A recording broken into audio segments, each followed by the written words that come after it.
ಇಂದು ರಚಿತಾಳ ಮದುವೆ ಇತ್ತು. ಅವಳು ಸುತ್ತಲೂ ಕಣ್ಣಾಡಿಸಿದಳು. ಮದುವೆಗೆ ಭವ್ಯವಾದ ಅರೇಂಜ್ಮೆಂಟ್ ಮಾಡಲಾಗಿತ್ತು. ಇಂತಹ ಅದ್ಧೂರಿ ಮದುವೆ ಸಮಾರಂಭವನ್ನು ಅವರ ಅಪ್ಪ ಅಮ್ಮ ಎಂದಿಗೂ ಯೋಚಿಸಲು ಸಾಧ್ಯವಿರಲಿಲ್ಲ. ಏಕೆಂದರೆ ಅವರು ಮಧ್ಯಮ ವರ್ಗದ ಕುಟುಂಬದವರಾಗಿದ್ದರು. ಅವರು ಒಳ್ಳೆಯ ವಿದ್ಯಾವಂತರಾಗಿದ್ದರು. ಅವಳ ಮದುವೆ ಯಾರೊಂದಿಗೆ ನಿಶ್ಚಯವಾಗಿತ್ತು? ಅವರು ಕೇವಲ ಶ್ರೀಮಂತರಷ್ಟೇ ಆಗಿರದೆ ಶ್ರೀಮಂತರಲ್ಲಿ ಶ್ರೀಮಂತರಾಗಿದ್ದರು. ಪಂಚತಾರಾ ಹೋಟೆಲ್ನಲ್ಲಿ ಅವಳ ಮದುವೆ ಒಂದು ಹಗಲುಗನಸಿನಂತೆ ನಡೆಯುತ್ತಿತ್ತು. ಹಣವನ್ನು ನೀರಿನಂತೆ ಖರ್ಚು ಮಾಡಲಾಗುತ್ತಿತ್ತು. ಅವಳು ಮದುವೆಯಾಗುವ ಗಂಡನನ್ನು 2 ದಿನಗಳ ಮುಂಚೆಯಷ್ಟೇ ಭೇಟಿಯಾಗಿದ್ದಳು. ಅವಳ ಮದುವೆ ಎಷ್ಟೊಂದು ಅರ್ಜೆಂಟಾಗಿ ನಡೆದು ಹೋಯಿತೆಂದರೆ ಅದು ಅವಳಿಗೆ ಅರ್ಥವಾಗಲಿಲ್ಲ. ಅಪ್ಪ ಅಮ್ಮನಲ್ಲಿ ಹುಡುಗನ ಬಗ್ಗೆ ಕೇಳಲು ಸಮಯವೂ ಕೂಡ ಸಿಗಲಿಲ್ಲ. ಅವಳಿಗೆ 28 ವರ್ಷ ವಯಸ್ಸಾಗಿತ್ತು. ಅವಳು ಪ್ರೈಮರಿ ಸ್ಕೂಲ್ನಲ್ಲಿ ಶಿಕ್ಷಕಿಯಾಗಿದ್ದಳು. ಒಂದು ಸಾಮಾನ್ಯ ಜೀವನವನ್ನು ನಡೆಸುವುದು ಅವಳ ಕನಸಾಗಿತ್ತು. ತುಂಬ ದುಬಾರಿಯಾದ ಚಪ್ಪಲಿ ಅವಳಿಗೆ ಕಡಿಮೆ ಬೆಲೆಯಲ್ಲಿ ದೊರೆತರೆ ಅದುವೇ ತುಂಬ ಖುಷಿಯಾಗುತ್ತಿತ್ತು. ಚಿಕ್ಕ ಅಂಗಡಿಗಳಿಗೆ ಹೋಗಿ ಚೌಕಾಸಿ ಮಾಡಿ ಸಾಮಾನುಗಳನ್ನು ಖರೀದಿಸುವುದೆಂದರೆ ಅವಳಿಗೆ ತುಂಬ ಇಷ್ಟವಾಗಿತ್ತು. ಆದರೆ ಅವಳಿಗೆ ಈಗ ಅರ್ಥವಾಗಿತ್ತು. ಯಾವ ಮನೆಯಲ್ಲಿ ನನ್ನ ಮದುವೆಯಾಗಿದೆಯೋ ಅಲ್ಲಿ ಈಗ ನಾನು ಇಂತಹ ಶೋಕಿಯನ್ನು ಮಾಡಲು ಸಾಧ್ಯವಿಲ್ಲ. ತಕ್ಷಣ ಅವಳನ್ನು ಕೂಗಿ ಕರೆದ ಒಂದು ಶಬ್ದಕ್ಕೆ ಅವಳು ಯೋಚನೆಯಿಂದ ಹೊರಬಂದಳು. ಅವನು ಅವಳ ಗಂಡ ಮಿಥುನ್ ಆಗಿದ್ದನು. ಅವನಿಗೆ ಮದುವೆಯ ಸಂದರ್ಭದಲ್ಲಿ ಅವನ ಹೆಂಡತಿಯನ್ನು ಚೆನ್ನಾಗಿ ಮಾತನಾಡಿಸಬೇಕೆಂದು ಸೂಚನೆ ನೀಡಲಾಗಿತ್ತು. ಆಗ ಮಿಥುನ್ ಹೇಳಿದನು, ಕೊನೆಗೂ ನನ್ನ ಮದುವೆ ಆಗಿಯೇ ಹೋಯಿತು ಎಂದಾಗ ಹಿಂದೆ ನಿಂತ ಅವನ ಮನೆಯವರು ಜೋರಾಗಿ ನಗತೊಡಗಿದರು. ರಚಿತಾಳಿಗೆ ಅವರೆಲ್ಲರ ನಡೆ ತುಂಬ ವಿಚಿತ್ರವೆನಿಸಿತು. ಅವಳಾದರೂ ಏನು ಮಾಡಲು ಸಾಧ್ಯ? ಅವಳು ಕೂಡ ಮುಗುಳ್ನಕ್ಕಳು. ಆನಂತರ ಮಿಥುನ್ ಅವನ ಹಿಂದೆ ನಿಂತ ತುಂಬ ಜನರನ್ನು ಪರಿಚಯಿಸಿದನು. ರಚಿತಾಳಿಗೆ ಅವರ್ಯಾರ ಪರಿಚಯ ಕೂಡ ಇರಲಿಲ್ಲ. ಮತ್ತೊಮ್ಮೆ ತನ್ನ ಮದುವೆಯನ್ನು ಮಾಡಿಸಿದ್ದಕ್ಕೆ ಅವರೆಲ್ಲರಿಗೂ ಧನ್ಯವಾದ ಹೇಳಿದನು. ಕೊನೆಯಲ್ಲಿ ಅವನು ತನ್ನ ಎಲ್ಲ ಪರಿವಾರದವರಿಗೂ ಕೂಡ ಧನ್ಯವಾದ ಹೇಳಿದನು ಮತ್ತು ಸ್ಟೇಜ್ನಿಂದ ಕೆಳಗೆ ಇಳಿದನು. ರಚಿತಾ ಈಗಲೂ ಕೂಡ ಅಸಮಂಜಸ ಸ್ಥಿತಿಯಲ್ಲಿದ್ದಳು. ಅವನಂತೂ ರಚಿತಾಳನ್ನು ಸ್ಟೇಜ್ ಮೇಲೆ ಕರೆಯಲೇ ಇಲ್ಲ. ಇವಳಿಗೆಂತಹ ನಿರಸಪತಿ ಸಿಕ್ಕಿದ್ದಾನೆ. ಈ ಸಂಬಂಧ ಮಿಥುನನಿಗೆ ಇಷ್ಟವಿರಲಿಲ್ಲವೇ? ಮಿಥುನ್ ಸ್ಟೇಜ್ನಿಂದ ಸೀದಾ ತನ್ನ ಗೆಳೆಯ ರಘು ಬಳಿ ಬಂದನು. ಅವನ ಜೊತೆ ಕುಳಿತು ಡ್ರಿಂಕ್ಸ್ ಮಾಡತೊಡಗಿದನು. ಅವರಿಬ್ಬರು ಜೋಕ್ ಮಾಡಿ ನಗುತ್ತಿದ್ದರು. ತಕ್ಷಣ ಮಿಥುನ್ ಸ್ವಲ್ಪ ಗಂಭೀರನಾಗಿ ಹೇಳಿದನು, ರಘು, ಆ ಕಾಂಟ್ರಾಕ್ಟ್ ಬಗ್ಗೆ ತುಂಬ ಚೆನ್ನಾಗಿ ತಿಳಿದುಕೊಂಡಿದ್ದೇನೆ. ಆಗ ರಾಘು ಮಿಥುನ್ನ ಕಡೆಗೆ ಗಮನವಿಟ್ಟು ನೋಡಿದನು. ಯಾವ ಕಾಂಟ್ರಾಕ್ಟ್ ಬಗ್ಗೆ ಮಾತನಾಡುತ್ತಿದ್ದಾನೆಂದು ಕೂಡ ಅವನಿಗೆ ಗೊತ್ತಿತ್ತು. ನಮ್ಮ ತಂದೆಯವರು ನನಗೆ ಮಾಡದೇ ಇರುವುದು ಯಾವುದೂ ಇಲ್ಲ. ನಾನು ಅವಳಿಗೆ ವಿಚ್ಛೇದನ ಕೊಡಲು ಸಾಧ್ಯವಿಲ್ಲ. ಅವಳು ಇಷ್ಟಪಟ್ಟರೆ ಮಾತ್ರ ವಿಚ್ಛೇದನ ಕೊಡಬಹುದು. ಆಗ ರಾಘು ಮಿಥುನ್ನನ್ನೇ ದಿಟ್ಟಿಸುತ್ತಾ ನೋಡಿದನು ಮತ್ತು ಹೇಳಿದನು, ನೀನು ಇದೆಂತ ಮಾತನಾಡುತ್ತಿದ್ದೀಯಾ? ಹಿಂದೆ ನಿನ್ನ ಮದುವೆಯಾಗಿದೆ. ಹಿಂದೆ ನೀನು ವಿಚ್ಛೇದನದ ಮಾತನಾಡುತ್ತಿದ್ದೀಯಾ? ರಚಿತಾಳ ಬಗ್ಗೆ ನಿನಗೆ ಇನ್ನೂ ಏನೂ ತಿಳಿದಿಲ್ಲ. ಬಹುಶಃ ನೀನು ಅವಳ ಬಗ್ಗೆ ಅರಿತುಕೊಂಡರೆ ಅವಳು ನಿನಗೆ ಇಷ್ಟವಾಗಬಹುದು. ನಂತರ ಉಳಿದಿರೋ ಜೀವನವನ್ನು ಅವಳ ಜೊತೆ ನೀನು ಚೆನ್ನಾಗಿ ಕಳೆಯಬಹುದು. ಆಗ ಮಿಥುನ್ ಹೇಳಿದನು, ಇಲ್ಲ ರಾಘು, ನಿನಗೆ ಗೊತ್ತಿಲ್ಲ. ಇದು ನನಗೆ ಇಷ್ಟವಿಲ್ಲದ ಸಂಬಂಧ. ಈ ಸಂಬಂಧ ತುಂಬ ದಿನಗಳವರೆಗೆ ಉಳಿಯುವುದಿಲ್ಲ. ರಾಘು, ನಿನಗೆ ಅರ್ಥವಾಗುತ್ತಿಲ್ಲವೇ? ಒಂದು ಮಧ್ಯಮ ವರ್ಗದ ಕುಟುಂಬದ ಹುಡುಗಿ ನನ್ನೊಂದಿಗೆ ಏಕೆ ಮದುವೆ ಮಾಡಿಕೊಂಡಳು? ಯೋಚಿಸಿ ನೋಡು, ಅದು ಹಣಕ್ಕಾಗಿ ತಾನೆ. ಅಂದ ಮೇಲೆ ಅವಳು ವಿಚ್ಛೇದನ ನೀಡಲು ಕೂಡ ಅವಳು ತುಂಬ ಸುಲಭವಾಗಿ ಒಪ್ಪಿಕೊಳ್ಳಬಹುದು. ಹೇಗಿದ್ದರೂ ನನ್ನ ತಂದೆ ಕೇವಲ 2 ದಿನದಲ್ಲಿ ಮದುವೆ ನಿಶ್ಚಯ ಮಾಡಿ ನನ್ನ ತಲೆಗೆ ಕಟ್ಟಿದ್ದಾರೆ. ಯಾವ ಹುಡುಗಿ ತಾನೇ ಕೇವಲ 2 ದಿನದಲ್ಲಿ ಮದುವೆಯಾಗಲು ತಯಾರಾಗುತ್ತಾಳೆ? ಇಂತಹ ಹುಡುಗಿಯರ ಬಗ್ಗೆ ನನಗೆ ಚೆನ್ನಾಗಿ ಗೊತ್ತು. ಶಾಲೆಯಲ್ಲಿ ಟೀಚರ್ ಆಗಿದ್ದವಳಲ್ಲವೇ? ತುಂಬ ಫಾರ್ವರ್ಡ್ ಆಗಿದ್ದಾಳೆ ಎಂದು ಅನಿಸುತ್ತಿದೆ. ಅದನ್ನೆಲ್ಲ ಬಿಟ್ಬಿಡು, ಯಾವುದೇ ತೊಂದರೆ ಇಲ್ಲ. ಅವಳಿಂದ ಆದಷ್ಟು ಬೇಗ ನಾನು ಕಳಚಿಕೊಳ್ಳುತ್ತೇನೆ. ಸ್ವಲ್ಪ ಹೊತ್ತಿನಲ್ಲಿ ಊಟದ ಘಮ ಮೂಗಿಗೆ ಬಡಿಯಿತು. ಡೈನಿಂಗ್ ಟೇಬಲ್ನಲ್ಲಿ ತರತರಹದ ಮೃಷ್ಟಾನ್ನ ಭೋಜನವನ್ನು ಅಲಂಕರಿಸಿಡಲಾಗಿತ್ತು. ಆದರೆ ಮಿಥುನ್ನ ಮಾತು ಕೇಳಿ ಆಗಲೇ ರಚಿತಾಳ ಹೊಟ್ಟೆ ತುಂಬಿ ಹೋಗಿತ್ತು. ಆಗಲೇ ಅವಳ ಮನಸ್ಸಿನಲ್ಲಿ ಒಂದು ವಿಚಿತ್ರ ಸಂಶಯ ಮೂಡಿತ್ತು. ತಕ್ಷಣ ಅವಳ ಮೂಗಿಗೆ ಒಂದು ಪರ್ಫ್ಯೂಮ್ನ ಸುವಾಸನೆ ಬಡಿಯಿತು. ಏನೆಂದು ನೋಡಿದಾಗ ಅವಳ ಪಕ್ಕದಲ್ಲಿ ಮಿಥುನ್ ಬಂದು ಕುಳಿತಿದ್ದ. ಮೊದಲ ಬಾರಿಗೆ ಅವಳು ಮಿಥುನ್ನನ್ನು ಇಷ್ಟೊಂದು ಹತ್ತಿರದಿಂದ ನೋಡಿದಳು. ಕಟ್ಟುಮಸ್ತಾದ ದೇಹ, ಸುಂದರವಾದ ನಗುಮುಖ, ಗುಂಗುರು ಕೂದಲುಗಳು. ಅವನನ್ನೇ ದೃಷ್ಟಿಯಿಟ್ಟು ನೋಡುತ್ತಿದ್ದಾಗ ಯಾರೋ ಕರೆದರು, ಮಗ, ಏನನ್ನಾದರೂ ತಿನ್ನು. ಹಿಂತಿರುಗಿ ಅವಳು ನೋಡಿದಾಗ ಅವಳ ಅತ್ತೆ ಮಗನಿಗೆ ಊಟವನ್ನು ಬಡಿಸುತ್ತಿದ್ದಳು. ಏನಾದರೂ ತಿನ್ನು, ನಾಳೆ ಬೆಳಿಗ್ಗೆ 6 ಗಂಟೆಗೆ ನಿಮ್ಮಿಬ್ಬರಿಗೂ ಫ್ಲೈಟ್ ಇದೆ. ನೀವಿಬ್ಬರು ಬೇಗ ಏಳಬೇಕು. ಬೆಳಿಗ್ಗೆ 6 ಗಂಟೆಯ ಫ್ಲೈಟ್ಗೆ ಅವರಿಬ್ಬರು ಹನಿಮೂನ್ಗೆ ಹೋಗಬೇಕಿತ್ತು. ಅವರು ಎಲ್ಲಿಗೆ ಹನಿಮೂನ್ಗೆ ಹೋಗುತ್ತಿದ್ದಾರೆ ಅನ್ನೋದು ಕೂಡ ರಚಿತಾಳಿಗೆ ಗೊತ್ತಿರಲಿಲ್ಲ. ಸುಮಾರು 1.5 ಗಂಟೆಯಿಂದ ರಚಿತಾ ಒಂದು ಅಪರಿಚಿತ ರೂಮಿನಲ್ಲಿ, ಅಪರಿಚಿತ ಜನರ ಮಧ್ಯದಲ್ಲಿ, ಅಪರಿಚಿತ ಮನೆಯಲ್ಲಿ ಇದ್ದಳು. ಅವಳು ಫೋನನ್ನು ನೋಡುತ್ತಾ ಅವಳ ಕಣ್ಣಿಗೆ ಯಾವಾಗ ನಿದ್ದೆ ಹತ್ತಿತ್ತೋ ಗೊತ್ತಾಗಲಿಲ್ಲ. ಯಾರೋ ಬಾಗಿಲು ಬಡಿದ ಶಬ್ದ ಕೇಳಿ ಅವಳು ತಕ್ಷಣ ಎದ್ದು ಕುಳಿತಳು. ಬಾಗಿಲನ್ನು ತೆರೆದಾಗ ಅವಳ ಅತ್ತೆ ನಿಂತಿದ್ದಳು. ಮಗಳೇ, ಬೇಗ ಎದ್ದು ನಿನ್ನ ಬಟ್ಟೆನು ಚೇಂಜ್ ಮಾಡಿಕೊ, ಮಿಥುನ್ ನಿನಗಾಗಿ ಕಾಯುತ್ತಿದ್ದಾನೆ. ಹಾಗೆ ಅರ್ಜೆಂಟ್ನಲ್ಲಿ ಅವಳು ಮದುವೆಯ ಎಲ್ಲ ಬಟ್ಟೆ ಆಭರಣಗಳನ್ನು ಚೇಂಜ್ ಮಾಡಿ ಸಾಮಾನ್ಯವಾದ ಕೆಂಪು ಸೀರೆಯನ್ನು ತೊಟ್ಟಳು. ತಯಾರಾಗಿ ಬ್ಯಾಗನ್ನು ಎತ್ತಿಕೊಂಡು ಕೆಳಗಡೆ ಡ್ರಾಯಿಂಗ್ ರೂಮಿಗೆ ಬಂದು ತಲುಪಿದಳು. ಮಿಥುನ್ ಅವಳನ್ನು ನೋಡುತ್ತಿದ್ದಂತೆ ಎದ್ದು ನಿಂತು ಗಾಡಿಯ ಕಡೆಗೆ ಹೊರಟನು. ರಚಿತಾ ಓಡುತ್ತಾ ಓಡುತ್ತಾ ಅವನ ಹಿಂದೆ ಬಂದಳು. ದಾರಿ ಮಧ್ಯದಲ್ಲಿ ರಚಿತಾ ಮಿಥುನ್ನೊಂದಿಗೆ ಮಾತನಾಡಲು ಹಲವು ಬಾರಿ ಪ್ರಯತ್ನಿಸಿದಳು. ಆದರೆ ಮಿಥುನ್ ಅವಳ ಜೊತೆ ಮಾತನಾಡಲು ಯಾವುದೇ ಇಂಟ್ರೆಸ್ಟ್ ತೋರಿಸಲಿಲ್ಲ. ರಚಿತಾಳ ಸ್ಕೂಲ್ನಲ್ಲೂ ಕೂಡ ಇದೇ ರೀತಿಯ ಮಾತನಾಡಲು ನಾಚಿಕೆ ಪಟ್ಟುಕೊಳ್ಳುವ ಹಲವಾರು ಮಕ್ಕಳಿದ್ದರು. ಅವರೊಂದಿಗೆ ಪದೇ ಪದೇ ಮಾತನಾಡಲು ಹೋದರೆ ಒಂದು ಅವರು ಸಿಟ್ಟಾಗುತ್ತಿದ್ದರು ಅಥವಾ ಅಳಲು ಶುರು ಮಾಡುತ್ತಿದ್ದರು. ಮಿಥುನ್ನು ಕೂಡ ನಾಚಿಕೆ ಸ್ವಭಾವದವನೇ ಇರಬಹುದು ಎಂದು ರಚಿತಾ ಅಂದುಕೊಂಡಳು ಮತ್ತು ಅವನೊಂದಿಗೆ ಹೆಚ್ಚು ಮಾತನಾಡುವುದು ಸರಿಯಲ್ಲ ಎಂದು ಅವಳಿಗೆ ಅನಿಸಿತು. ಏರ್ಪೋರ್ಟ್ಗೆ ಬಂದು ತಲುಪಿದ ಮೇಲೆ ಅವರು ಮುಂಬೈಗೆ ಹೋಗುತ್ತಿದ್ದಾರೆಂದು ರಚಿತಾಳಿಗೆ ತಿಳಿಯಿತು. ಮುಂಬೈನೊಂದಿಗಿನ ಅವಳ ಸಿಹಿ ನೆನಪುಗಳು ಇಂದಿಗೂ ಹಸಿರಾಗಿದ್ದವು. ಕೆಲವು ವರ್ಷಗಳ ಹಿಂದೆ ಅವಳು ಮುಂಬೈನ ತನ್ನ ದೊಡ್ಡಮ್ಮನ ಮನೆಗೆ ಹೋಗಿದ್ದಳು.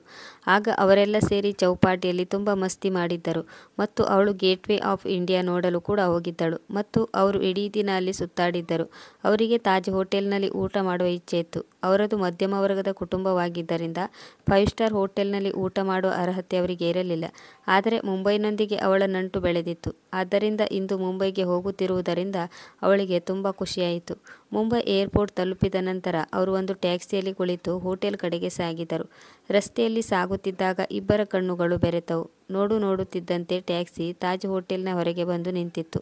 ಅವರ ರೂಮ್ ತಾಜ್ ಹೋಟೆಲ್ನಲ್ಲಿ ಬುಕ್ ಆಗಿತ್ತು. ರಚಿತಾಳ ಖುಷಿಗೆ ಪಾರವೇ ಇರಲಿಲ್ಲ. ತನ್ನ ಕನಸು ನನಸಾದಂತೆ ಅವಳಿಗೆ ಭಾಸವಾಯಿತು. ಆದರೆ ಅವಳು ತನ್ನ ಖುಷಿಯನ್ನು ಯಾರಲ್ಲಿ ವ್ಯಕ್ತಪಡಿಸಬೇಕು? ಮಿಥುನ್ನಲ್ಲ. ಮಿಥುನಂತೂ ಅವಳನ್ನು ಬಿಟ್ಟು ಮುಂದೆ ಹೋಗಿದ್ದನು. ರಚಿತಾ ಅವನ ಹಿಂದೆ ಓಡುತ್ತಾ ಹೋಟೆಲ್ನ ರೂಮಿಗೆ ಬಂದು ತಲುಪಿದಳು. ಹೋಟೆಲ್ ಒಳಗೆ ಬರುತ್ತಿದ್ದಂತೆ ಮಿಥುನ್ನು ಟಿವಿ ಆನ್ ಮಾಡಿ ಯಾವುದೋ ನ್ಯೂಸ್ ನೋಡತೊಡಗಿದನು. ಕಿಟಕಿಯ ಹೊರಗಡೆ ಸಮುದ್ರದ ಅಲೆಗಳ ಶಬ್ದದೊಂದಿಗೆ ಸೂರ್ಯನ ಹೊಂಗಿರಣ ಕೂಡ ಒಳಬಂದಿತ್ತು. ಸಮುದ್ರದ ಅಲೆಗಳ ಮೇಲೆ ವಜ್ರದ ಹರಳುಗಳು ಹೊಳೆದ ಹಾಗೆ ಅವಳಿಗೆ ತೋರುತ್ತಿತ್ತು. ತಕ್ಷಣ ಮಿಥುನ್ನು ಯಾರೊಂದಿಗೂ ಗಂಭೀರವಾಗಿ ಮಾತನಾಡುತ್ತಾ ಕೋಣೆಯಿಂದ ಹೊರಟು ಹೋದನು. ಆದರೆ ಇತ್ತ ಕಡೆ ರಚಿತಾ ತನ್ನ ಕನಸು ನನಸಾಗಿದ್ದನ್ನು ಸಂಭ್ರಮಿಸತೊಡಗಿದಳು.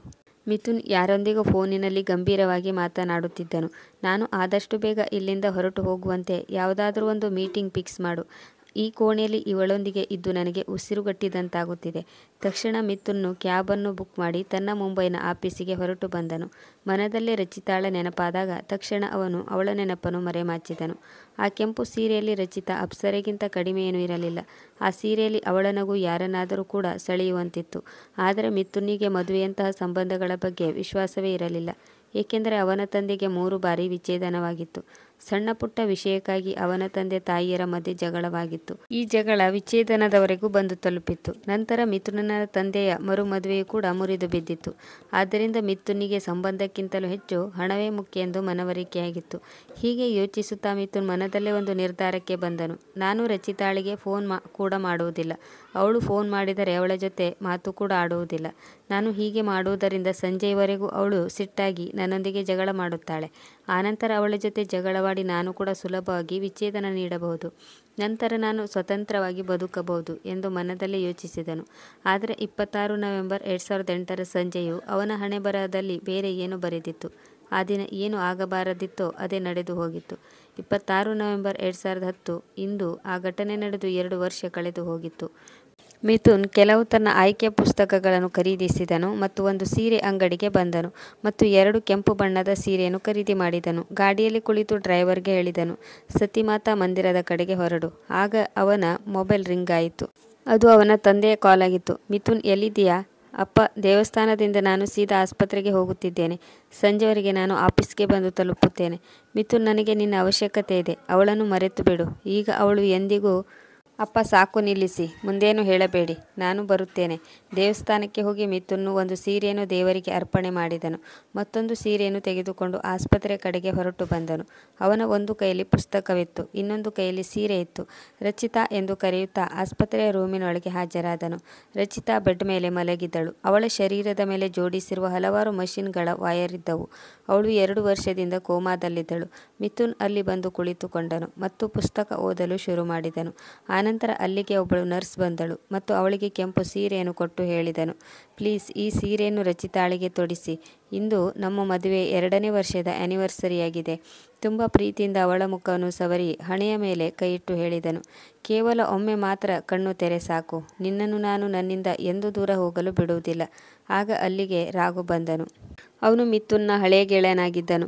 ಅವನು ಮಿಥುನನಿಗೆ 2 ವರ್ಷದ ಆ ಹಳೆಯ ವಿಡಿಯೋವನ್ನು ತೋರಿಸಿದನು. ಅದು 2 ವರ್ಷದ ಹಿಂದೆ ನಡೆದ ಘಟನೆಯಾಗಿತ್ತು. ಆ ಘಟನೆಯು ಮಿಥುನ್ನ ಜೀವನವನ್ನೇ ಬದಲಾಯಿಸಿತು. ಇದನ್ನು ನೋಡು, ಇದರಲ್ಲಿ ರಚಿತಾ ಕೂಡ ಕಾಣಿಸುತ್ತಿದ್ದಾಳೆ. ಮಿಥುನ್ ಗಮನವಿಟ್ಟು ನೋಡಿದನು. ಆ ವಿಡಿಯೋ ತಾಜ್ ಹೋಟೆಲ್ನ CCTV ದೃಶ್ಯವಾಗಿತ್ತು. ರಚಿತಾ ಓಡುತ್ತಾ ಬರುವಂತೆ ಕಾಣಿಸುತ್ತಿದ್ದಳು ಮತ್ತು ಗುಂಡು ಮೊರೆತದ ಶಬ್ದ ಕೇಳಿಸುತ್ತಿತ್ತು. ಮಿಥುನನಿಗೆ ಈ ಎಲ್ಲ ದೃಶ್ಯಗಳು ಜೀವಂತವಾಗಿರುವಂತೆ ಕಾಣಿಸುತ್ತಿತ್ತು. 2 ವರ್ಷಗಳ ಹಿಂದಿನ ಆ ದಿನದಂದು ಮಿಥುನ್ ಇಡೀ ದಿನ ರಚಿತಾಳ ಫೋನನ್ನು ಎತ್ತಿರಲಿಲ್ಲ. ರಾತ್ರಿ 8 ಗಂಟೆಗೆ ಹೋಟೆಲ್ಗೆ ಬಂದು ತಲುಪಿದನು. ಅವನಿಗೆ ಅನಿಸಿತು, ಇಂದು ಸಿಟ್ಟಿನಲ್ಲಿ ರಚಿತಾ ತನ್ನೊಂದಿಗೆ ಜಗಳವಾಡಬಹುದು. ನಾನು ಅವಳ ಎಲ್ಲ ಮಾತುಗಳನ್ನು ರೆಕಾರ್ಡ್ ಮಾಡಿಕೊಳ್ಳುತ್ತೇನೆ. ಅದರಿಂದ ವಿಚ್ಛೇದನ ಪಡೆಯಲು ನನಗೆ ಸುಲಭವಾಗುವುದು. ಹೋಟೆಲ್ಗೆ ಬಂದು ತಲುಪಿದಾಗ ಕೆಳಗಡೆ ಕೆಫೆಯ ಬಳಿ ಯಾರೋ ಮಿಥುನ್ ಎಂದು ಕರೆದರು. ಮಿಥುನ್ ಹಿಂತಿರುಗಿದಾಗ ರಚಿತಾ ಯಾವುದೋ ಮಹಿಳೆಯ ಜೊತೆ ನಗುತ್ತಾ ನಿಂತಿದ್ದಳು. ಅವಳು ರಚಿತಾಳ ದೊಡ್ಡಮ್ಮ ಆಗಿದ್ದಳು. ಅವರಿಗೆ ಇವಳ ಮದುವೆಗೆ ಬರಲು ಸಾಧ್ಯವಾಗಿರಲಿಲ್ಲ. ಕೊನೆಯ ಬಾರಿ ರಚಿತಾ ನಗುತ್ತಿರುವುದನ್ನು ನೋಡಿದ್ದನು. ಏಕೆಂದರೆ ಇದಾದ ಮೇಲೆ ಕೆಲವು ಬದಲಾಗುವುದರಲ್ಲಿತ್ತು. ರಚಿತಾಳ ದೊಡ್ಡಮ್ಮ ರಚಿತಾಳನ್ನು ಮಾತನಾಡಿಸಿ ಹೊರಟು ಹೋದಳು. ಈಗ ಮಿಥುನ್ 2 ಕಾಫಿ ಆರ್ಡರ್ ಮಾಡಿದನು ಮತ್ತು ಇಂದು ಎಲ್ಲವನ್ನೂ ರಚಿತಾಳಲ್ಲಿ ಕ್ಲಿಯರ್ ಕಟ್ಟಾಗಿ ಹೇಳಿಬಿಡಬೇಕೆಂದು ಯೋಚಿಸಿದನು. ಸಮಯ 8:30 ಆಗಿತ್ತು. ತಕ್ಷಣ ರಚಿತಾ ಬಾಗಿಲ ಕಡೆ ನೋಡಿದಳು ಮತ್ತು ವೇಗವಾಗಿ ಮಿಥುನ್ನ ಕೈ ಹಿಡಿದುಕೊಂಡು ಅಲ್ಲಿಂದ ಓಡಲು ಶುರು ಮಾಡಿದಳು. ಮಿಥುನ್ ಅವಳ ಈ ವರ್ತನೆಯಿಂದ ಒಂದು ಕ್ಷಣ ಅವಾಕ್ಕಾದನು. ಅವನು ಹಿಂತಿರುಗಿ ನೋಡಿದಾಗ ಗುಂಡು ಮೊರೆತದ ಶಬ್ದ ಕೇಳಿ ಅವನು ಕೂಡ ನಡುಗಿ ಹೋದನು. ಅಲ್ಲಂತೂ ಆತಂಕವಾದಿಗಳು ತಮ್ಮ ಮನಬಂದ ಕಡೆ ಗುಂಡು ಹಾರಿಸುತ್ತಿದ್ದರು. ಗುಂಡಿನಿಂದ ನೆಲಕ್ಕುರುಳಿದ ಜನರು ರಕ್ತದ ಮಡುವಿನಲ್ಲಿ ಬಿದ್ದಿದ್ದರು. ಮಿಥುನ್ ಮತ್ತು ರಚಿತಾ ಇಬ್ಬರು ಅಲ್ಲೇ ಬದಿಯಲ್ಲಿದ್ದ ಒಂದು ಬಾಗಿಲ ಬಳಿ ಅವಿತುಕೊಂಡರು. ಅಷ್ಟರಲ್ಲೇ ಒಂದು ಚಿಕ್ಕ ಮಗು ಅಲ್ಲಿಂದ ಅಳುತ್ತಾ ಅಂಬೆಗಾಲಿಟ್ಟು ಬರುತ್ತಿತ್ತು. ಆಗ ತಕ್ಷಣ ರಚಿತಾ ವೇಗವಾಗಿ ಮಗುವಿನ ಕಡೆಗೆ ಓಡಿ ಬಂದು ಮಗುವನ್ನು ಎತ್ತಿಕೊಂಡು ಮರಳಿ ಬರಲು ಶುರು ಮಾಡಿದಳು. ಮಿಥುನ್ ಮೂಕ ವಿಸ್ಮಿತನಾಗಿ ತನ್ನ ಜೀವದ ಹಂಗು ತೊರೆದು ಮಗುವಿನ ರಕ್ಷಣೆಗಾಗಿ ಓಡಿ ಬಂದ ರಚಿತಾಳನ್ನೇ ನೋಡತೊಡಗಿದನು. ಮಗುವನ್ನು ಎತ್ತಿಕೊಂಡು ಅವಳು ವೇಗವಾಗಿ ಓಡುತ್ತಿದ್ದಳು. ಅವಳಿಗೆ ಹೋಟೆಲ್ನ ಎಲ್ಲ ದಾರಿಗಳು ತಿಳಿದಿದ್ದವು. ಏಕೆಂದರೆ ಅವಳು ಇಂದು ಇಡೀ ದಿನ ಆ ಹೋಟೆಲ್ ಸುತ್ತಾಡಿದ್ದಳು. ಇದರಿಂದಾಗಿ ಅವಳಿಗೆ ಹೋಟೆಲ್ನ ಬಗ್ಗೆ ಎಲ್ಲ ಮಾಹಿತಿ ತಿಳಿದಿತ್ತು. ಈ ಹೋಟೆಲ್ನಲ್ಲಿ 2 ವಿಂಗ್ಗಳಿದ್ದವು. ಒಂದು ಅವರು ಉಳಿದುಕೊಂಡಿರುವ ತಾಜಾ ಟವರ್ ಆಗಿತ್ತು. ಇನ್ನೊಂದು ವಿಂಗ್ನಲ್ಲೂ ಕೂಡ ತುಂಬ ವಿದೇಶಿ ಅತಿಥಿಗಳು ಉಳಿದುಕೊಂಡಿದ್ದರು. ಆಗ ತಕ್ಷಣ ಹಿಂದಿನಿಂದ ಬಂಟಿ ಬಂಟಿ ಎಂದು ಕೂಗುತ್ತಿರುವ ಶಬ್ದ ಕೇಳಿಸಿತು. ರಚಿತಾ ಹಿಂತಿರುಗಿ ನೋಡಿದಾಗ ಆ ಮಗುವಿನ ಅಮ್ಮ ಮಗುವನ್ನು ಕೂಗುತ್ತಾ ಓಡಿ ಬರುತ್ತಿರುವುದು ಕಾಣಿಸಿತು. ರಚಿತಾ ಮಗುವನ್ನು ಅವರ ಅಪ್ಪ ಅಮ್ಮನಿಗೆ ಒಪ್ಪಿಸಿದಳು. ಮಗುವಿನ ತಂದೆ ತಾಯಿಗಳು ಮಗುವನ್ನು ಎತ್ತಿಕೊಂಡು ಆನಂದ ಬಾಷ್ಪ ಸುರಿಸಿದರು. ಅವರು ಪದೇ ಪದೇ ರಚಿತಾಳಿಗೆ ಧನ್ಯವಾದ ಹೇಳುತ್ತಿದ್ದರು. ಇದೆಲ್ಲವನ್ನು ಮಿಥುನ್ ಕಣ್ಣು ಮಿಟುಕಿಸದೆ ಅಚ್ಚರಿಯಿಂದ ನೋಡುತ್ತಿದ್ದನು. ರಚಿತಾ ಅವನ ಕೈ ಹಿಡಿದುಕೊಂಡು ಚಿಕ್ಕ ಮಗುವಿನಂತೆ ಆ ಕಡೆ ಈ ಕಡೆ ಕರೆದುಕೊಂಡು ಹೋಗುತ್ತಿದ್ದಳು. ಅವರು ಆ ಕೋಣೆಗೆ ತಲುಪುತ್ತಿದ್ದಂತೆ ಆ ಕೋಣೆಗೆ ಬೆಂಕಿ ಹತ್ತಿಕೊಂಡಿತು. ಈಗ ಮಿಥುನ್ ಇನ್ನೂ ಗಾಬರಿಯಾದನು. ಇದಕ್ಕೆ ವಿರುದ್ಧವಾಗಿ ರಚಿತಾ ಎದೆಗುಂದಲಿಲ್ಲ. ಅಲ್ಲೇ ಇದ್ದ ಒಂದು ಸ್ಟೋರ್ ರೂಮ್ನಲ್ಲಿ ಅವರು ಅಡಗಿಕೊಂಡಿದ್ದರು. ಇಡೀ ರಾತ್ರಿ ಅವರು ಆ ರೂಮಿನಲ್ಲಿ ಅಡಗಿಕೊಂಡಿದ್ದರು. ಅಲ್ಲಿ ಇನ್ನೂ 8-10 ಜನ ಅಡಗಿಕೊಂಡಿದ್ದರು. ಈಗ ಹೋಟೆಲ್ ಮೇಲೆ ದಾಳಿಯಾಗಿ 24 ಗಂಟೆ ಕಳೆದಿತ್ತು. ಹೊರಗಡೆ ಏನು ನಡೆಯುತ್ತಿದೆ ಎಂದು ಅವರಿಗೆ ಒಂದು ಅರ್ಥವಾಗಲಿಲ್ಲ. ಒಮ್ಮೊಮ್ಮೆ ಕಾರಿಡಾರ್ನಲ್ಲಿ ಬಿರುಸಿನ ಚಟುವಟಿಕೆ ನಡೆಯುತ್ತಿತ್ತು. ಮತ್ತೆ ಹಾಗೆ ಶಾಂತವಾಗುತ್ತಿತ್ತು. 3ನೇ ದಿನ ಸರಿಯುತ್ತಿದ್ದಂತೆ ಅಲ್ಲಿ ಪೊಲೀಸರ ಉಪಸ್ಥಿತಿ ಇರುವುದು ಅರಿವಾಯಿತು. ಆಗ ಪೊಲೀಸರು, ಈಗ ಎಲ್ಲವೂ ಸರಿಯಾಗಿದೆ, ಪರಿಸ್ಥಿತಿ ನಮ್ಮ ಕಂಟ್ರೋಲ್ನಲ್ಲಿದೆ, ಎಲ್ಲರೂ ಹೊರಗೆ ಬನ್ನಿ ಎಂದು ಹೇಳಿದಾಗ ರಚಿತಾ, ಮಿಥುನ್ ಮತ್ತು ಅಲ್ಲಿದ್ದ ಎಲ್ಲರೂ ಅಲ್ಲಿಂದ ಹೊರಗಡೆ ಬಂದರು. ಪೊಲೀಸರು ಅಲ್ಲಿದ್ದವರೆಲ್ಲರನ್ನು ಹೊರಗೆ ಕರೆದುಕೊಂಡು ಹೋಗುತ್ತಿದ್ದರು. ಆಗ ಆಕಸ್ಮಿಕವಾಗಿ 2 ಆತಂಕವಾದಿಗಳು ಎದುರಿಗೆ ಬಂದರು. ಅವರ ಕೈಯಲ್ಲಿ ಗನ್ಗಳಿದ್ದವು. ಅವರು ಮಿಥುನ್ನ ಕಡೆಗೆ ಗನ್ ಗುರಿ ಇಟ್ಟರು. ಮಿಥುನ್ನು ಹೆದರಿಕೆಯಿಂದ ತರತರ ನಡುಗಿದನು. ಮಿಥುನ್ನ ಕೊರಳ ಪಟ್ಟಿಯನ್ನು ಹಿಡಿದು ಆತಂಕವಾದಿಗಳು ತಮ್ಮ ಜೊತೆ ಕರೆದುಕೊಂಡು ಹೋದರು. ಯಾರಾದರೂ ನಿಮ್ಮ ಬಾಲ ಬಿಚ್ಚಲು ಪ್ರಯತ್ನಿಸಿದರೆ ಇವನನ್ನು ಗುಂಡಿಟ್ಟು ಕೊಲ್ಲುತ್ತೇವೆ.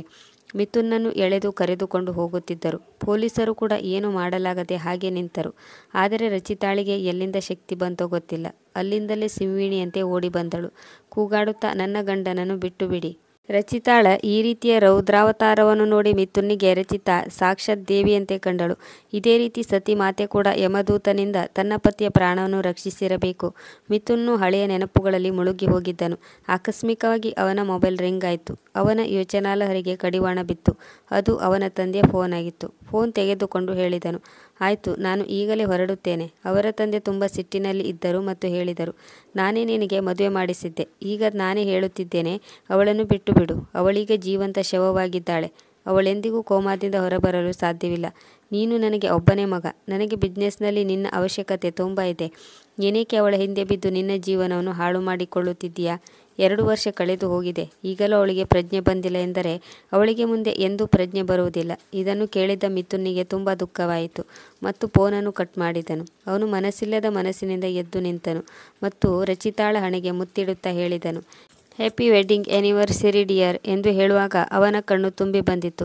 ನಂತರ ಅವನು ತುಂಬ ವೇಗವಾಗಿ ಹಾಸ್ಪಿಟಲ್ನಿಂದ ಹೊರಗೆ ಬಂದನು. ಗಾಡಿಯಲ್ಲಿ ಕುಳಿತು ಕಣ್ಣೀರು ತುಂಬಿದ ಕಂಗಳಿಂದ ಹೊರಗಡೆ ನೋಡತೊಡಗಿದನು. ಈಗ ಅವನು ಮತ್ತೆ ನೆನಪು ಮಾಡಿಕೊಂಡನು. ಆತಂಕವಾದಿಗಳು ಅವನನ್ನು ಹಿಡಿದುಕೊಂಡಿದ್ದರು. ಆಗ ರಚಿತಾ ತನ್ನ ಪ್ರಾಣದ ಹಂಗು ತೊರೆದು ಅವರ ಮೇಲೆ ಮುಗಿಬಿದ್ದಿದ್ದಳು. ಆಗ ತಕ್ಷಣ ಮತ್ತೊಬ್ಬ ಆತಂಕವಾದಿ ರಚಿತಾಳ ಮೇಲೆ ಗುಂಡಿನ ಮಳೆ ಸುರಿಸಿದ್ದನು. ಗುಂಡು ರಚಿತಾಳ ಬೆನ್ನು ಹುರಿಗೆ ನಾಟಿತ್ತು ಮತ್ತು ಅವಳು ಮಿಥುನನ ಮೈಮೇಲೆ ಬಂದು ಬಿದ್ದಳು. ಮಿಥುನ್ ಅವಳನ್ನು ಹಿಡಿದುಕೊಂಡಾಗ ಅವನ ಕೈ ರಕ್ತದಿಂದ ಕೆಂಪಾಗಿತ್ತು. ಆಗಲೇ ವೇಗವಾಗಿ ಗುಂಡು ಮರೆತದ ಶಬ್ದ ಇನ್ನೂ ಹೆಚ್ಚಾಗಿ ಕೇಳಿಸಿತು. ಪೊಲೀಸರು ಇಬ್ಬರು ಆತಂಕವಾದಿಗಳನ್ನು ಗುಂಡಿನಿಂದ ಸುರಿಮಳೆಗೈದು ಕೆಳಕ್ಕೆ ಉರುಳಿಸಿದರು. ರಚಿತಾ ಧೈರ್ಯ ತೋರಿ ಕೇವಲ ಮಿಥುನ್ನ ಪ್ರಾಣವನ್ನಷ್ಟೇ ಅಲ್ಲದೆ ಅಲ್ಲಿ ಉಳಿದ ಎಲ್ಲರ ಪ್ರಾಣವನ್ನು ರಕ್ಷಿಸಿದ್ದಳು. ಆದರೆ ಅವಳೇ ಸ್ವತಃ ಈಗ ಜೀವನ್ಮರಣದ ವಿರುದ್ಧ ಹೋರಾಟ ನಡೆಸುತ್ತಿದ್ದಳು. ಈ 2 ವರ್ಷಗಳಲ್ಲಿ ಮಿಥುನ್ ಎಷ್ಟೆಲ್ಲ ಬೈಗುಳಗಳನ್ನು ಕೇಳಿಸಿಕೊಂಡರೂ ಕೂಡ ಅವನು ಯಾರ ಮಾತನ್ನು ಕೇಳಲಿಲ್ಲ. ರಚಿತಾಳನ್ನು ಬಿಟ್ಟು ಮುಂದೆ ಸಾಗು ಎಂದು ಎಲ್ಲರೂ ಹೇಳುತ್ತಿದ್ದರು. ಅದೊಂದು ಸಂಜೆ ಮಿಥುನ್ ರಚಿತಾಳಿಂದ ತಪ್ಪಿಸಿಕೊಳ್ಳಲು ಏನು ಬೇಕಾದರೂ ಮಾಡಲು ತಯಾರಾಗಿದ್ದನು. ಆದರೆ ಎಂದು ದೇವಸ್ಥಾನದ ಮೆಟ್ಟಿಲನ್ನು ಹತ್ತದೇ ಇದ್ದ ಮಿಥುನ್ ಇಂದು ರಚಿತಾಳು ಬೇಗ ಗುಣಮುಖವಾಗಲಿ ಎಂದು ಬೇಡಿಕೊಳ್ಳಲು ಅವನು ಭೇಟಿ ನೀಡದ ದೇವಸ್ಥಾನಗಳೇ ಇಲ್ಲ. ಆಗ ಮಿಥುನ್ ಫೋನ್ ಮತ್ತೊಮ್ಮೆ ರಿಂಗ್ ಆಯಿತು. ಹಾಸ್ಪಿಟಲ್ನಿಂದ ಫೋನ್ ಬಂದಿತ್ತು. ಈ 2 ವರ್ಷಗಳಲ್ಲಿ ಹಲವು ಬಾರಿ ರಚಿತಾ ತುಂಬ ಕ್ರಿಟಿಕಲ್ ಕಂಡೀಷನ್ಗೆ ಬಂದು ತಲುಪಿದ್ದಳು. ಒಮ್ಮೊಮ್ಮೆ ಅವಳ ಹಾರ್ಟ್ ಬೀಟ್ ಸ್ಲೋ ಆದರೆ ಮತ್ತೊಮ್ಮೆ ಫಾಸ್ಟ್ ಆಗುತ್ತಿತ್ತು. ಮಿಥುನ್ ದೊಡ್ಡ ದೊಡ್ಡ ಡಾಕ್ಟರ್ಗಳನ್ನು ಕನ್ಸಲ್ಟ್ ಮಾಡಿ ಹಾಗೋ ಹೀಗೋ ಮಾಡಿ ಅವಳ ಉಸಿರಿರುವಂತೆ ನೋಡಿಕೊಂಡಿದ್ದನು. ಈಗ ಅವನು ತುಂಬ ಗಾಬರಿಗೊಂಡನು. ತಾನು ರಚಿತಾಳನ್ನು ಕಳೆದುಕೊಳ್ಳುತ್ತಿದ್ದೀನೇನೋ ಎಂದು ಅಂದುಕೊಂಡನು. ಹಾಗಾದರೆ ತಾನು ರಚಿತಾಳೊಂದಿಗೆ ಸಂಸಾರ ನಡೆಸುವ ಕನಸು ಕೂಡ ನುಚ್ಚು ನೂರಾಗುವುದು. ಒಂದು ವೇಳೆ ಆ ರೀತಿಯಾದರೆ ಮಿಥುನ್ ಮತ್ತೆಂದೂ ಯಾರನ್ನೂ ಪ್ರೀತಿಸುವ ತಪ್ಪು ಮಾಡುವುದಿಲ್ಲ. ಏಕೆಂದರೆ ಈಗ ಅವನು ರಚಿತಾಳನ್ನು ತುಂಬ ಪ್ರೀತಿಸುತ್ತಿದ್ದ. ಆಸ್ಪತ್ರೆಯ ಮೆಟ್ಟಿಲುಗಳ ಮೇಲೆ ಓಡುತ್ತಾ ಅವನು ರಚಿತಾಳ ಕೋಣೆಗೆ ಬಂದು ತಲುಪಿದನು. ನೋಡಿದಾಗ ಅವಳ ಬೆಡ್ ಖಾಲಿಯಾಗಿತ್ತು. ಹುಚ್ಚನಂತೆ ಹಾಸ್ಪಿಟಲ್ನಲ್ಲಿ ಅವನು ಆ ಕಡೆ ಈ ಕಡೆ ಓಡಾಡತೊಡಗಿದನು. ತಕ್ಷಣ ಅವನಿಗೆ ರಚಿತಾಳಿಗೆ ಟ್ರೀಟ್ಮೆಂಟ್ ನೀಡುತ್ತಿದ್ದ ಡಾಕ್ಟರ್ ಕಾಣಿಸಿದರು. ಅವರು ತುಂಬ ವೇಗವಾಗಿ ಮುಂದೆ ಸಾಗುತ್ತಿದ್ದರು. ಮಿಥುನ್ನನ್ನು ನೋಡುತ್ತಿದ್ದಂತೆ ಡಾಕ್ಟರ್ ಹೇಳಿದರು, ರಿಲ್ಯಾಕ್ಸ್ ಮಿಥುನ್, ಒಂದು ಖುಷಿಯಾದ ಸಮಾಚಾರವಿದೆ. ರಚಿತಾ ತನ್ನ ಕೈಗಳನ್ನು ನಿಧಾನವಾಗಿ ಅಲ್ಲಾಡಿಸಿ ಸನ್ನೆ ಮಾಡಿದ್ದಳು. ನರ್ಸ್ ಅವಳ ಡ್ರೆಸ್ ಚೇಂಜ್ ಮಾಡುವಾಗ ಅವಳು ನರ್ಸ್ನ ಕೈ ಹಿಡಿದಿದ್ದಳು. ಇದು ತುಂಬ ಒಳ್ಳೆಯ ರೆಸ್ಪಾನ್ಸ್ ಆಗಿದೆ. ಈಗ ರಚಿತಾ ಆದಷ್ಟು ಬೇಗ ರಿಕವರಿ ಆಗುತ್ತಾಳೆ ಎಂದು ನಮಗೆ ಅನ್ನಿಸುತ್ತಿದೆ. ಮಿಥುನ್ ಡಾಕ್ಟರ್ ಮಾತನ್ನು ಕೇಳಿ ತಕ್ಷಣ ಕುರ್ಚಿಯಲ್ಲಿ ಕುಳಿತುಕೊಂಡನು. ಅವನ ಕಣ್ಣಿಂದ ಆನಂದ ಬಾಷ್ಪ ಸುರಿಯುತ್ತಿತ್ತು. ಹಿಂದೊಮ್ಮೆ ರಚಿತಾ ಮುಗುಳು ನಕ್ಕು ಇವನ ಕಡೆ ನೋಡುತ್ತಿದ್ದಾಗ ಇವನು ಅವಳಿಂದ ಮುಖವನ್ನು ತಪ್ಪಿಸಿಕೊಂಡು ಬೇರೆ ಕಡೆ ನೋಡುತ್ತಿದ್ದನು. ಆದರೆ ಇಂದು ಅವಳ ನಗು ಮುಖವನ್ನು ನೋಡಲು ಚಡಪಡಿಸುತ್ತಿದ್ದನು. ಈಗ ಅವನಿಗೆ ರೋಮಿಯೋ ಜೂಲಿಯಟ್ ರೀತಿಯ ಪ್ರೀತಿ ಅವಳ ಮೇಲೆ ಉಂಟಾಗಿತ್ತು. ಅಂದು 31 ಡಿಸೆಂಬರ್ 2010 ಆಗಿತ್ತು. ಮಿಥುನ್ ಕ್ಷಣ ಕ್ಷಣಕ್ಕೂ ರಚಿತಾಳಿಗೋಸ್ಕರ ಕಾಯುತ್ತಲೇ ಇದ್ದನು. ಇಂದು ರಚಿತಾ ಪೂರ್ಣ ಸ್ವಸ್ಥಳಾಗಿದ್ದಳು. ಹಿಂದೆ ಅವಳು ಡಿಸ್ಚಾರ್ಜ್ ಆಗಿ ಮನೆಗೆ ಬರುವವಳಿದ್ದಳು. ಮಿಥುನ್ ಎಲ್ಲವನ್ನೂ ಪರ್ಫೆಕ್ಟ್ ಆಗಿರಬೇಕು ಎಂದು ಅಂದುಕೊಂಡಿದ್ದರಿಂದ ಮನೆಯಲ್ಲಿಯೇ ರಚಿತಾಳ ಬರುವಿಕೆಗಾಗಿ ಕಾಯುತ್ತಿದ್ದನು.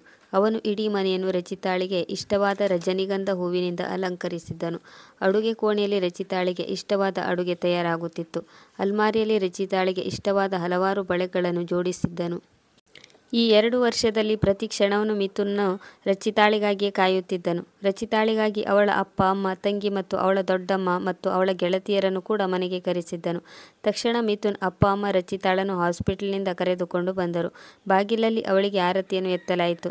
ರಚಿತಾಳು ಮನೆಗೆ ಪ್ರವೇಶಿಸಿದ ಶುಭ ಸೂಚನೆ ಸಂಕೇತವಾಗಿ ಸೌಭಾಗ್ಯ ಮತ್ತು ಧನಲಕ್ಷ್ಮಿ ಸ್ವರೂಪದ ಕಳಶವನ್ನು ಕಾಲಿನಿಂದ ಒದ್ದಿಸಿ ಮನೆಯ ಒಳಗೆ ಕರೆತಂದರು. ಇಂದು ರಚಿತಾಳಿಗೆ ಆ ಮನೆಯ ಜನರು ಮತ್ತು ಆ ಮನೆಯ ಕೋಣೆಗಳು ಯಾವುದೂ ಪರಕೀಯವಾಗಿ ಕಾಣಲಿಲ್ಲ. ಅವರೆಲ್ಲರೂ ಜನ್ಮ ಜನ್ಮಾಂತರದಿಂದ ತನ್ನವರೇ ಎನ್ನುವ ಹಾಗೆ ಭಾಸವಾದರು. ಇಡೀ ಮನೆಯ ಖುಷಿಯಿಂದ ತುಂಬಿ ತುಳುಕುತ್ತಿತ್ತು. ರಚಿತಾಳ ದೃಷ್ಟಿಯು ಮಿಥುನ್ನ ಮೇಲೆ ಕೇಂದ್ರೀಕೃತವಾಗಿತ್ತು. ಮಿಥುನ್ ಸಹ ಅವನ ದೃಷ್ಟಿಯನ್ನು ರಚಿತಾಳ ಮೇಲೆ ನೆಟ್ಟಿದ್ದನು. ಮಿಥುನ್ ನಗುಮುಖ ರಚಿತಾಳನ್ನು ಸೆಳೆಯುತ್ತಿತ್ತು. ರಚಿತಾ ತನ್ನ ಅಪ್ಪ ಅಮ್ಮನನ್ನು ನೋಡಿ ತುಂಬ ಖುಷಿಯಾದಳು. ಅವಳ ಖುಷಿಯು ಮಿಥುನ್ ಖುಷಿಯನ್ನು ಇನ್ನಷ್ಟು ಇಮ್ಮಡಿಗೊಳಿಸಿತು. ಯಾವಾಗ ರಚಿತಾ ನಗುತ್ತಾಳೋ ಆಗ ಮಿಥುನ್ ಕೂಡ ಅವಳ ನಗುವಿನಲ್ಲಿ ಮುಳುಗಿ ಹೋದನು. ಅವನು ಪ್ರತಿ ಕ್ಷಣವೂ ಅವಳನ್ನು ನೋಡಲು ಇಚ್ಛಿಸುತ್ತಿದ್ದ. ಅವಳ ಪ್ರತಿಯೊಂದು ನಗುವನ್ನು ತನ್ನ ಜೀವನದಲ್ಲಿ ತುಂಬಿಕೊಳ್ಳಲು ಇಷ್ಟಪಟ್ಟನು ಮತ್ತು ಪ್ರತಿ ಕ್ಷಣವೂ ಕೂಡ ಈಗ ಮಿಥುನ್ನನು ಅವಳ ಜೊತೆ ಇರಲು ಇಚ್ಛಿಸುತ್ತಿದ್ದ. ಪ್ರಿಯ ವೀಕ್ಷಕರೇ, ಈ ಕತೆ ನಿಮಗೆ ಇಷ್ಟವಾಗಿದ್ದಲ್ಲಿ ಇದಕ್ಕೊಂದು ಲೈಕ್ ಕೊಡಿ, ಕಮೆಂಟ್ ಮಾಡಿ, ಶೇರ್ ಮಾಡಿ ಮತ್ತು ಸಬ್ಸ್ಕ್ರೈಬ್ ಮಾಡಿ. ಮುಂದಿನ ಕಥೆಯೊಂದಿಗೆ ಮತ್ತೆ ಭೇಟಿಯಾಗೋಣ. ಕತೆ ಕೇಳಿದ್ದಕ್ಕೆ ಧನ್ಯವಾದಗಳು.